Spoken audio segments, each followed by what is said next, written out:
Bienvenue dans l'Écharpe 2026, le podcast qui laisse la parole à celles et ceux qui se lancent dans la bataille des municipales en pays catalan, alors qu'il s'agisse d'un maire sortant, candidat à sa propre réélection, d'un nouveau candidat décidé à s'engager pour sa commune. L'Écharpe 2026 leur laisse la parole en toute impartialité. On s'intéresse à leur profil, à leur projet. Aujourd'hui, on a le plaisir de recevoir Michel Coste. Il est candidat à Céré avec sa liste pour Céré le Val-Espire. Continuons ensemble. Bonjour Michel. Bonjour Loïc. Pourquoi Céré? Ancrage récent?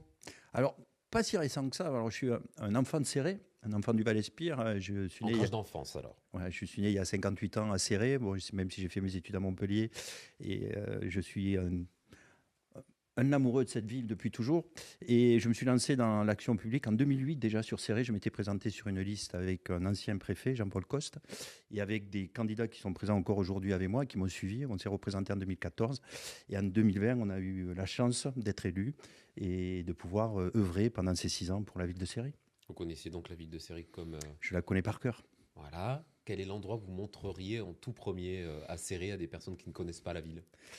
Alors, il y a tellement d'endroits à montrer à Céré. Il y a le pont du Diable quand on arrive à Céré, ce pont qui franchit le Tech, qui est là depuis le XIVe siècle. Mais il y a surtout ces platanes qui sont majestueux, qui sont classés, qui ont plus de 200 ans, qui sont dans le cœur de Céré. Voilà, il y a les mimosas en cette période de l'année. Vous avez les mimosas, vous avez les cerisiers en fleurs au mois d'avril au Palau, avec les cerises à partir du mois de mai. Voilà, il faut tout montrer à Céré. Il n'y a pas un lieu précis, il faut tout montrer. Vous êtes maire sortant. Je suis maire sortant, oui. On va donc enlever l'écharpe un petit peu. On va essayer de Tout à savoir qui est Michel Coste en dehors de sa mairie. Donc, comme je vous l'ai dit, je suis un natif de Céré, j'ai 58 ans, je suis marié avec une famille recomposée. On a 3 enfants avec mon épouse, un garçon et 2 filles. Voilà, mon épouse travaille sur Céré. Moi, j'ai une entreprise, je suis un ingénieur de formation, mais je suis dirigeant d'un groupe de bureaux d'études dans le domaine des énergies renouvelables et du traitement de l'eau. On est basé sur Perpignan. Et cette entreprise a maintenant 31 ans. Ça fait 31 ans que je la dirige. Et pendant ces 31 ans, j'ai travaillé essentiellement avec des collectivités. Donc, ce qui m'a aussi donné le goût de m'investir pour la collectivité et pour ma collectivité. À quel moment vous vous êtes dit j'y retourne? Est-ce qu'il y a eu un élément déclencheur? Alors, dans ma famille, on a toujours parlé de politique. L'action publique, elle est ancrée, ça fait partie de l'ADN de la famille. Mon grand-père a été maire d'un petit village qui s'appelle Saint-Marçal, dont je suis originaire. Mon père est originaire. Mon père a été élu aussi. Mon oncle aussi a été élu. Ma sœur aussi est une militante et est engagée politiquement. Voilà, on a toujours, vous imaginez les repas de famille, hein, on parle politique à longueur de temps. Donc, on a toujours eu cette volonté, cette envie de s'investir. Et puis j'aime Céré, puis j'aime les gens aussi, c'est important. Voilà, un engagement de ce niveau-là, si vous n'aimez pas les gens, il ne faut pas y aller. Voilà, il faut aimer les gens, il faut aimer ce qu'ils font. À Céré, on a un tissu riche d'associations, de commerçants qui s'investissent pour la ville. Et si on peut les aider, si on peut fédérer et travailler ensemble, c'est génial pour le territoire. On va parler de votre projet, mais avant ça, quel bilan vous tirez de votre mandat qui se termine? Alors, pour moi, c'est un bilan positif, même si ça a été un mandat dur, parce qu'on a tous, mais je pense que tous les élus qui passent à ma place, là, on a eu un mandat compliqué en début avec le Covid, la crise du Covid. Moi, j'ai été élu en juillet 2020, donc l'année déjà, la première année de mandature était déjà passée. Mais on peut être fier de ce qu'on a réalisé. On avait l'objectif de réveiller la belle endormie, et je pense qu'on l'a fait, parce que je ne sais pas s'il y a des gens qui se souviennent, mais les déferlantes sont venus à Céré en 2021. Le Tour de France est venu à Céré. Donc, on a créé des événements forts pendant ce mandat, mais aussi on a œuvré pour nos concitoyens en créant un pôle de santé, en créant la maison de retraite qu'on attendait depuis 20 ans, en travaillant sur un projet de piscine intercommunale couverte, en créant de la solidarité, en remettant de la démocratie au niveau des quartiers. On a créé des conseils de quartier. Voilà, on a vraiment œuvré on a vraiment mené notre projet territoire, notre projet de mandat. Peut-être un prochain mandat pour vous, à Céré, Michel Coste, quelles seront les grandes lignes de votre projet et les priorités, s'il y en a? Alors, il y en a bien sûr des priorités. On va être dans la continuité de notre premier mandat, puisque en 6 ans, on ne pouvait pas tout faire. On s'inscrit dans le temps long. Ça, c'était une volonté de l'équipe. Donc, c'est naturel qu'on se représente avec une équipe qui sera... il y aura le cœur de l'équipe, sera l'équipe qui a été présente en 2020, mais il y aura un changement aussi de génération, parce qu'il faut préparer le futur, puisqu'on s'est inscrit sur 2 mandats, la plupart des gens qui me suivent.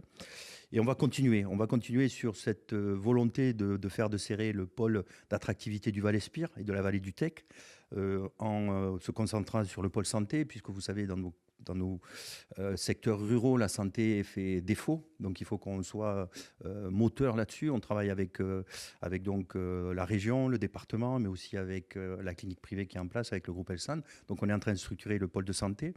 On est aussi sur la transition écologique. On a fait un gros travail sur le premier mandat par la sanctuarisation de plus de 360 hectares de terres agricoles au niveau de l'entrée de Céré, au niveau du Palau. Là, il faut continuer maintenant. Il faut permettre aux agriculteurs de récupérer ces terres, de se développer.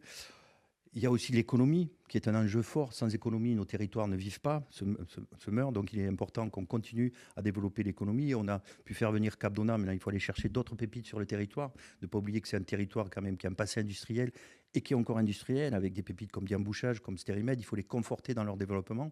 Donc, il faut que l'action économique soit forte. Il faut qu'on continue aussi à garder cette attractivité qu'on a en centre-ville avec des commerces qui sont riches. Et je remercie encore tous ces artisans, tous ces commerçants qui viennent s'installer sur ce territoire et qui le font vivre. C'est plus de 2600 emplois qu'on a sur la ville de Céré, entre les emplois privés et les emplois publics. Donc voilà, on est dans cette dynamique-là de faire de Céré le poumon de la vallée du Tech. On se projette à présent. On se projette fin de mandat prochain. Si vous êtes réélu, Michel Coste, quel serait le changement le plus visible pour les habitants de Céré? Mais c'est d'avoir permis à ce territoire de se repositionner sur la carte du département. Il faut que Céré, qui est quand même sous-préfecture, soit vraiment la centralité, la ville du territoire, en lien bien sûr avec le Haut-Val-Espire et avec la côte, avec Argelès. On fait un seul territoire, cette vallée. Je regarde des fois aussi du côté de Tuire, parce qu'on partage les aspres ensemble. Voilà, il faut qu'on arrive à... Céré retrouve sa place de sous-préfecture, mais aussi s'ouvre sur le territoire et travaille et mutualise avec l'ensemble des acteurs du territoire, que ce soit les collectivités, que ce soit les tissus associatifs. On a déjà travaillé avec le Haut-Val-Espire, puisqu'on a mutualisé une école de musique qui marche super bien entre le Haut et le Bas-Val-Espire. On a aussi mutualisé un contrat santé, contrat local de santé, avec la mise en place d'un médicobus. C'est le seul et unique médicobus qu'il y a dans le département, qui tourne sur l'ensemble des petits villages, que ce soit Homs, Calmeil, que ce soit Saint-Marçal, donc qui amène la santé au plus près de nos concitoyens, au plus près des territoires. Et ce que je voudrais qu'il reste de Céré, c'est un Céré tourné vers le 21e siècle, donc qui s'est ouvert au monde, mais aussi qui reste authentique et qui soit fier de ses traditions, mais qui soit aussi moderne. Les 20 secondes de la fin, à présent, sont les vôtres pour vous adresser à celles et ceux qui voteront peut-être pour vous les 15 et 22 mars prochains. Alors, les 15 mars prochain, puisqu'en l'occurrence, il y aura à que Céré, oui. Il y a 2 listes. On sera vite fixé. À Céré, 20 secondes pour vous adresser. C'est face à cette caméra. C'est face à cette caméra. Donc, très chers Cérétanes et Cérétans, vous m'avez donné l'honneur de mener votre ville pendant 6 ans et je l'ai mesuré tous les jours de ces 6 années. Avec une équipe renouvellement constituée, avec des anciens, mais aussi des nouveaux, et avec toutes les générations. J'espère pouvoir continuer ce projet de mandat qui a permis à Céré de sortir de sa torpeur, mais d'être une ville, de devenir une ville dynamique, ouverte sur le monde, ouverte sur le Val-Espire et solidaire. Voilà, j'espère que le lundi 15 mars, vous voterez pour Céré et le Val-Espire continuant ensemble. Merci beaucoup Michel Coste. Merci Loïc. Et si vous aussi vous avez envie de prendre la parole sur ce plateau, n'hésitez pas à nous contacter. La place est libre, l'accès est libre et l'accès est gratuit. N'oubliez pas de vous abonner, bah oui quand même, avant de partir à la chaîne Plateau Média et d'activer la cloche pour ne manquer aucun futur entretien avec les acteurs des municipales 2026 en pays catalan bien sûr. À très vite pour un nouvel épisode de l'Écharpe 2026. Salut!